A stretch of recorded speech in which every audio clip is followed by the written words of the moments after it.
Hey everyone, just a little check-in on the Homelite project. Had a lot of interest in this, which is cool because I like old-timey things. I've always been that way since I was a kid. Old motorcycles, old music. I really like rockabilly, swing music, that kind of thing. So old saws. I mean, this saw is not particularly old, but it's old. It's old style. So I think it's great that everybody's interested. So we're working on this cylinder. Now, sorry, the flies here are just, ugh. Again, dress for success. Best thing about having a dirty job is when you get home, you can just go right into the shop. You don't got to change. So, I've been trying to decide what I'm doing with the transfers in this. Okay, I haven't touched, where's my pointer? Dirty bench. Give me a second here, guys and gals and everybody. There we go, magic pointer. I haven't touched the roof, okay, the tops of these transfers yet. Well, I retimed this, remeasured it. I haven't decided what I'm going to do with the upper transfers. So you know what I'm going to do? I'm going to leave them how they are. They're at about 20 degrees right now. Okay, they open about 20 degrees after the exhaust. This exhaust is very hard to time. The exhaust port's very short. Your ray of light doesn't really shine in there, so you kind of got to look through it. This exhaust is at 99, 100, which is pretty warm. If you guys are going to do one of these and you've never poured one, I'd start at about 102 degrees after top dead center. This thing's going to be zippity doo dah there, Bill Block. So that's where I'm at with this. So what I'm going to do right now, I'm going to blend all this. You see this lip in here? I want to smooth that out just to create more of a straight path for the air. I'm not going to polish this or do anything. This is an R&D saw. I'm just doing it because it's fun. I've had a few emails and messages about this exhaust bridge. Some people are saying, you shouldn't do that. Don't do that. How can I say this? When you port saws and you port normal saws, your 272s, even the 461 that's up here, those are so good stock. How can you fail with one of those? When you port stuff like that all the time, for me, this is just me. If that's what you do, I'm okay with that. I'm just trying to do my own thing here, guys, and I've always just done my own thing. So, look at that cat scale hat. 1970s vintage. Oh, she's nice. Gotta put a good, okay, there we go. I'm just trying to do my own thing here, and I want to see what I can do personally. And the only way to do it is for me to do it. And cutting that exhaust bridge out is something, it's a highly contested subject. Some people say you can, some people say you can't. Well, the only way I'm going to know, guys, is to do it. It's super hot out. It's 92 degrees in here and 70% humidity. So I'm just like, ugh, got dust all over me and been working outside all day. So the exhaust bridge, if you didn't want to take this out, just raise the roof on both sides. You know, cut them up and you're good. Maybe I'll do that. If this hangs a ring, maybe I'll do that on the next one. But the only way I can know what you can do is to do it. And I'm sharing it with you guys so that you guys will know. Or maybe one of you guys will do it and say, hey, I did this and it worked. You know? One of you mentioned, I'm trying to think of the name. Sorry guys, there's so many names. One of my subs mentioned that they built a 272 and they copied what I do when I showed my cylinder and that's how they've been doing it. You know, I think that's great. I didn't invent that style of porting, okay? The way I port saws, big transfers. That's what I want. Big lower transfers. I want maximum airflow. That's a motorcycle thing. I'm a motorcycle guy, so I look at saws and I just see a small motorcycle engine. I'm glad. And for the person that said, hey, I did it your way and I saw your video, 272, that thing rips. Good for you. I watched your 262, 261, 262 video. Same thing. That saw rips. Like, I don't think my saw runs any better than yours, to tell you the truth. I think they run very similar. So, good for you. Keep making videos and, you know, keep making videos and people will watch. If you make good content, people will watch. That's been my experience. My channel's growing in leaps and bounds. Sorry, I'm just cleaning mung out here while I'm talking to you guys. My channel's growing in leaps and bounds, and I'm appreciative. A lot of channels don't ever get that chance. So, okay, so I'm going to clean up this little bit. I'm going to finish the transfers, and then we can call this a finished cylinder. I want to radius these a little bit more right in here. So they're kind of bumpy. I want to smooth that out. I can't do much more. I might, if I could figure out, I'm not sure crank seal ring sizes for this saw. Sorry, it gets kind of dark when I move in there. I'm not sure of the crank seal sizes and bearings for this saw. So if I'm gonna stand back here where it's a little brighter. If any of you guys know where I can get crank seals for this saw, let me know, because if I fire this thing up and it's good, and I can get the parts to split the bottom end, I'll split this thing and we can trench these cases and really make this thing rock and roll.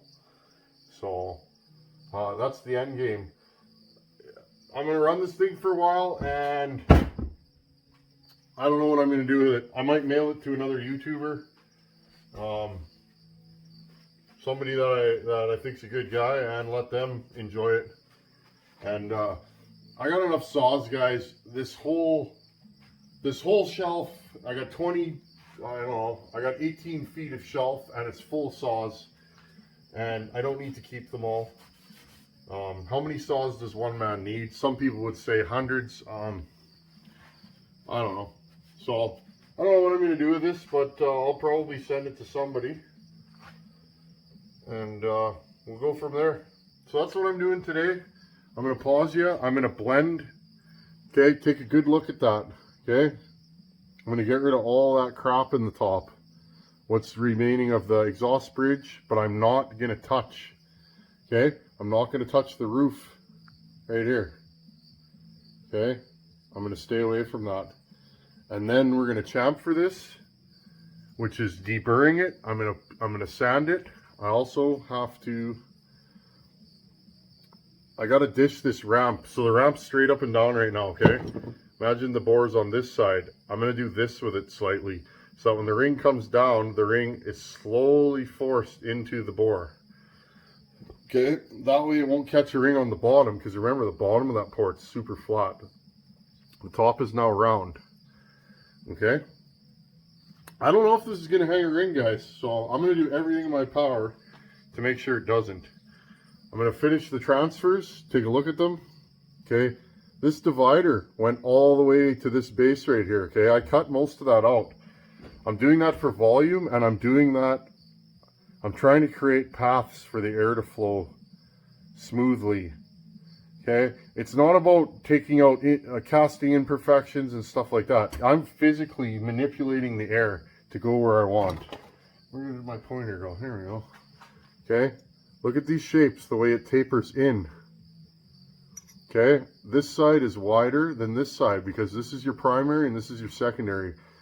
Most of your air, most of your air goes through this one, okay? So keep an eye on that.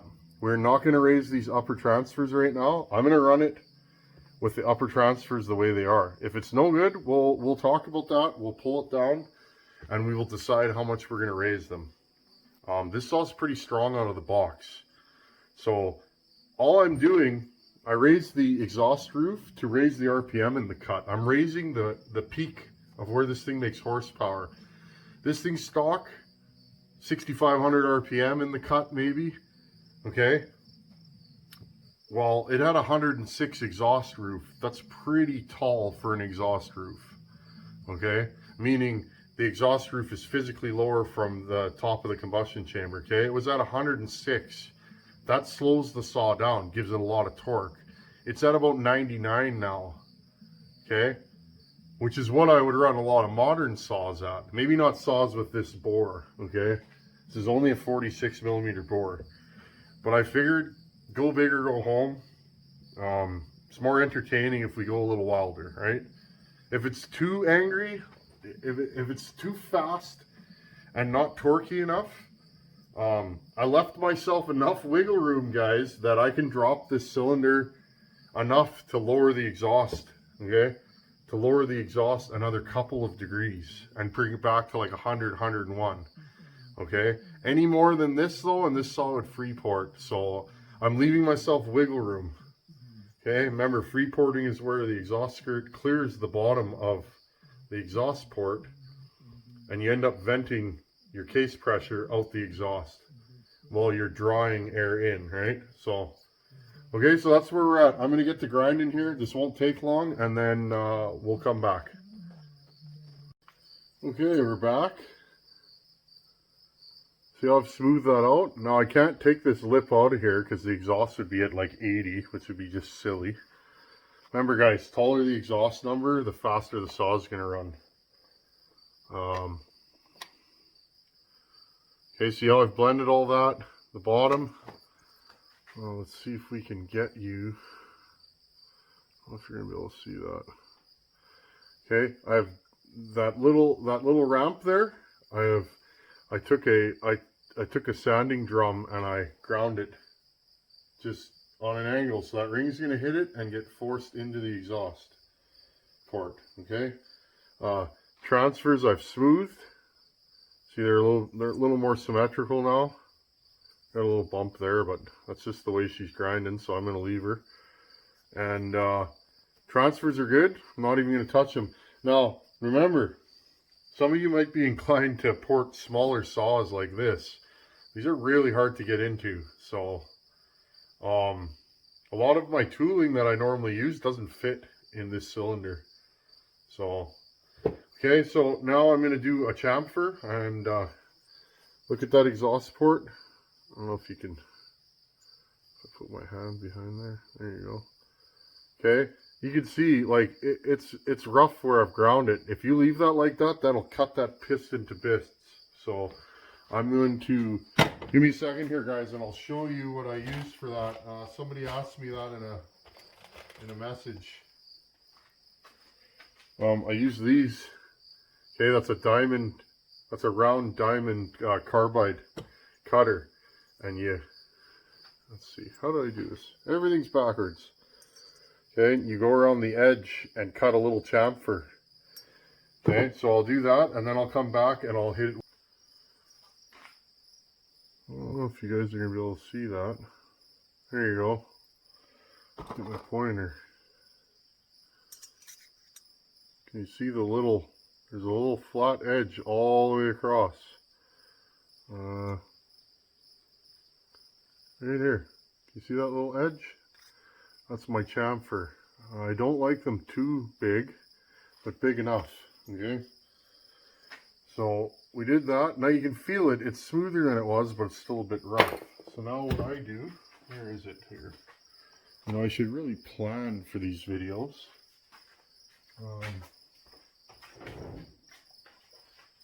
There we go. I rip a little piece of sandpaper off. Okay. Little piece.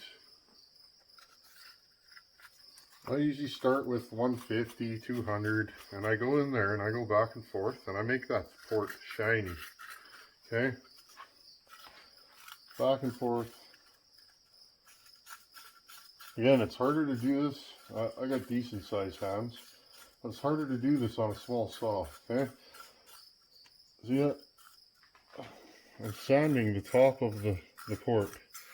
Okay, I'm going to go around the sides, the bottom, the top. I'm going to do the transfers even. Sometimes them transfers will be a little sharp and they'll cut the side of the piston. You can't see that when you look through the exhaust port, but it's there. I've inspected enough of my own saws to kind of know what goes wrong, and I'll just pull the top end off randomly once in a while just to look, just to see what she's doing. That's just me. Again, I don't cut for a living. This is a hobby, and so, oh yeah, see, as soon as you do that, you got to use your finger. I use the finger test. Run my, oh, that feels so nice now. Like, it feels like glass. You run your nail over there, nothing grabs it. Okay? And that's all it takes. Yes, these are the little finishing touches you do to a ported cylinder that will ensure longevity, a good break-in. Okay? All this stuff matters almost more than the porting. You can do the nicest porting in the world, but if you don't do a good chamfer on your cylinder, the saw is going to just tear itself apart. See if we can see that now. Let me get my light here. There you go. See the chamfer on the roof? See how smooth that is? Okay, I got to do the sides a little bit. You can't see the bottom, unfortunately, or the top in this view, but you got to do this by feel. You do your chamfer by feel. The top is the one you can see. See that nice line across there? Okay, that's what you want. You want it nice and shiny, or that's what I want. Everything, when I say you want, according to me, there's 100 ways to skin this cat. This is 400 grit wet. I will hit it with this too. That's just me. Now after you're done all this, guys, you want to take it in the house. I'll usually parts washer it first, and then I'll take it in the house and I'll put it in the kitchen sink. It's clean at that point already, but I'll put it in the kitchen sink and I will wash it several times with soap and water. And you want to get all the fines out. If you don't, again, it'll tear up the piston. Sometimes you're going to have, if you build a blown up saw and you do the bottom end, sometimes you will get a little fines in there, even with a case that you've scrubbed. That's the fun of doing old saws. I know why guys that do production porting, you know, they do it for a living. I know why they don't tend to do old saws. Old saws can be a bit of a headache, because you never know, right? And I mean, when you're doing production work and you're doing saw after saw, you don't have time for headaches. I understand that. But for guys like me, this is too much fun. Sorry, somebody messaged me there. This is just fun. I enjoy this, and hopefully I can keep doing this. The biggest battle for me in the future is going to be keeping saws flowing. So I'm always on the hunt for more junk to build. You know, if we can get one saw a month, kind of thing, you know, that's enough to do enough videos to keep you guys entertained. So gonna be going through some of my junk this weekend. One of my subs, I'm not gonna use his name, you know who you are. I was looking for a specific saw, or two. I could probably do two for him. I have 4 of them. I thought I only had 2. I got 4, so that I don't need to hoard them. So I'm gonna go through my junk boxes here and see if I can make them a couple of saw kits to get them going on a couple of builds. And sounds like maybe we'll do a little horse training, which is awesome. It would help the channel out. And get a couple of different saws. Everybody has access to different saws in their region, it seems like. You know, a saw that's abundant, like these Homelites are abundant in my region, and some people are like, I can't get my hands on those. So I guess that's just the way it is. Where like around here, 70cc and up saws, they're unobtainium. You just don't find them. I probably own, you know, myself and my buddy that I cut with, we probably own a fair percentage of the 70cc plus saws in my area. Not a lot of logging going on anywhere around me. Farther north, yes, but I'm not tapped into that community. But one thing I can say to you guys, some people, you know, some of you guys are messaging me and saying I can't find anything to build. They're out there. Remember, I live in Canada. There's 1.2 million people in my province, in a province bigger than Texas. Not a lot of people here. 800,000 of those live in one city. So there's 300,000 people spread over millions of kilometers of territory. There's not a lot of people here, so there's not a lot of anything for sale. Resources are scarce, but you find them. You just, I don't buy saws on the internet generally. I find them at garage sales, auctions, local classifieds, places where other saw folks don't hang out. If you buy stuff on eBay and that, well, there's, you know, guys like me looking to snap stuff up. It's going to be harder to get a deal. So, once you're around and you buy saws, you'll meet other saw guys. The guy I cut with I was buying a cylinder off him. He had an ad, I need a cylinder. There it was. Excuse me. I met him, and we turned into good friends. So he's a good friend of mine, and I just met him through saws. I went and bought a cylinder off him. He told me to bring the saw, and we ended up drinking coffee and building that saw together. So, you know, and we've been friends ever since. So, go cutting together and yak on the phone. So, I mean, and then he's tapped into different people that I'm not tapped into. So he finds saws that I'm not interested in. I find saws that he wants. So that's just the way it goes. So it might take a while, but you'll network and meet the right people, and next thing you know, you got saws coming to you. That's how I've experienced it. You know, and you'll get some nice saws that maybe you want to keep, but maybe your buddy wants it, so you give it to him. But in turn, he might get something that you gotta have, and he goes, hey, you know, that's just the way she goes. Well, there you go, guys. That's how long it takes. That is a chamfered cylinder. See how nicely I blended that in? That's all I'm going to do. I'm not even shining that anymore. I got that exhaust stud out. I don't know if I mentioned that earlier. A little chip came out when I was extracting it. I managed to chase the threads. They're kind of nasty, but they grab good. So, and I tapped this one. So, situation averted. Okay.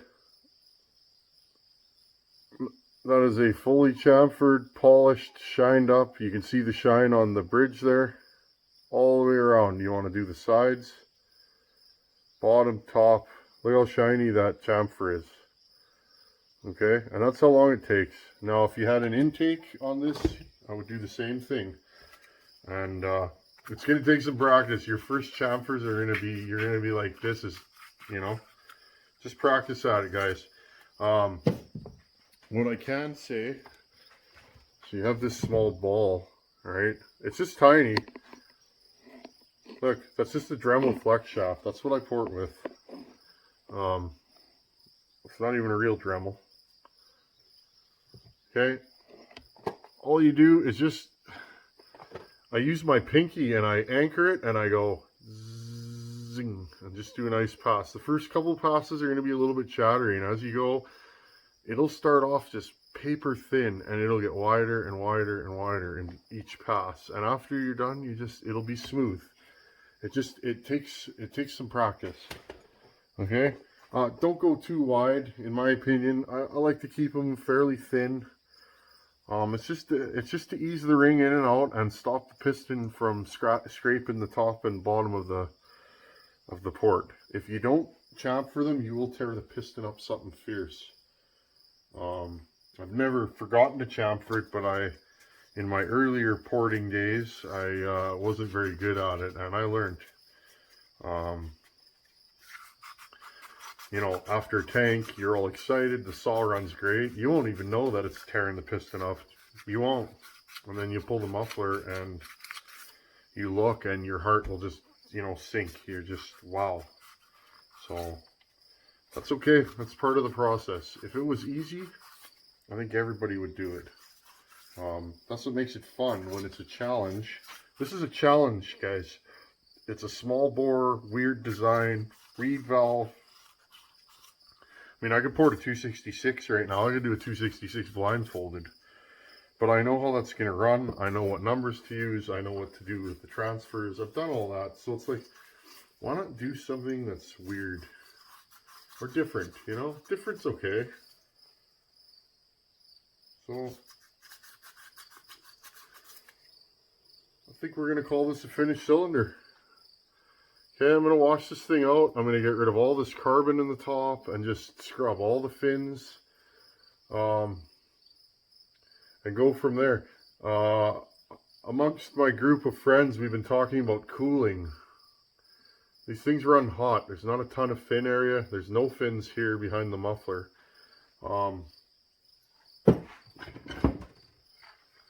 This thing's not very open. This is where it draws from. Where if you compared it to a modern recoil, 372 recoil, quite a bit more open.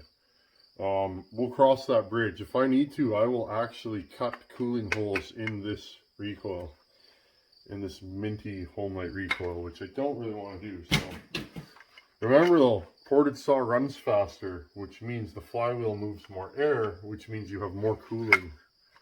You should, okay? So we'll discuss all that when I put this saw together. I think this has gone long enough. As always, thanks for watching. Appreciate everybody that comes here. Appreciate the comments. And I'm glad everybody's interested in this kind of stuff, because I'm going to be doing a lot of this. Why not? If this thing runs... I think our control saw, when this is done, I'll run it against a 562 XP. That's a modern, whiz-bang, super high RPM, auto-tuned saw.